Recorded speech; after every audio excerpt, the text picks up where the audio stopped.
So I just remembered something that another friend's post reminded me of.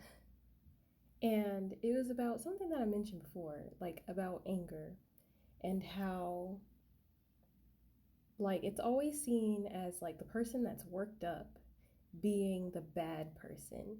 Because it's like, yeah, of course, of course the person, being, loud and obnoxious is the one who is in the wrong. But like that's not always the case.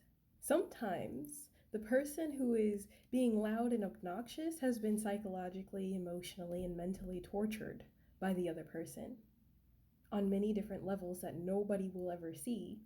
And so your outside perception of the altercation or whatever is going on may not necessarily be accurate, which is why it's always a good rule of thumb not to fucking judge a situation you don't know shit about.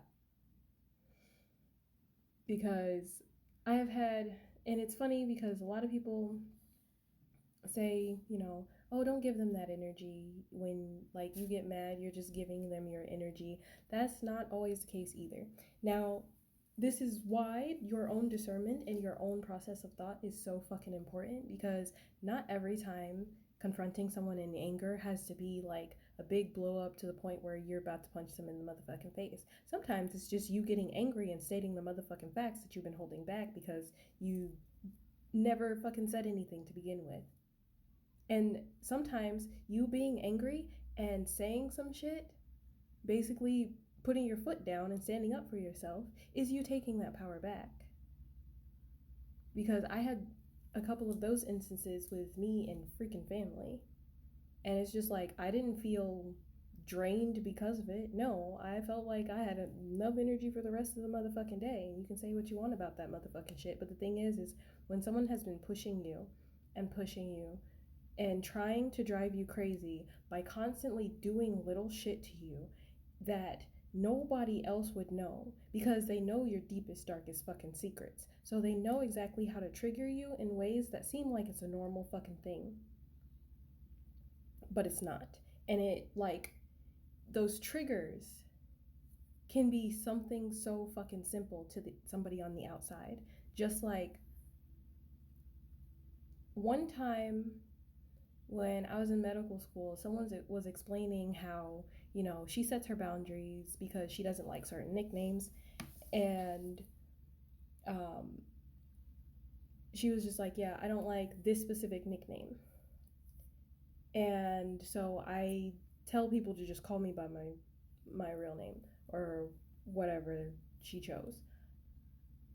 And people who are constantly like torturing someone with their own trauma, but also telling them constantly that it doesn't fucking exist, will use things like that. And let's say, the fucking nickname is Daisy. Well, they know that every time somebody hurt you, they called you fucking Daisy. And then, to an outside person, they just say, oh my gosh, Daisy. And then you lose your fucking mind. Because that fucking shit is triggering. Because you set your boundaries and you said you didn't want to be called that. And people who know you well, who are torturing the fuck out of you with your own fucking trauma and trying to make you seem like you're the fucking problem and victim blaming and all of that shit, will sit there and do little stuff like that. And to the outside world, all it is a flower. They don't know that that's what people called you while you were being hurt.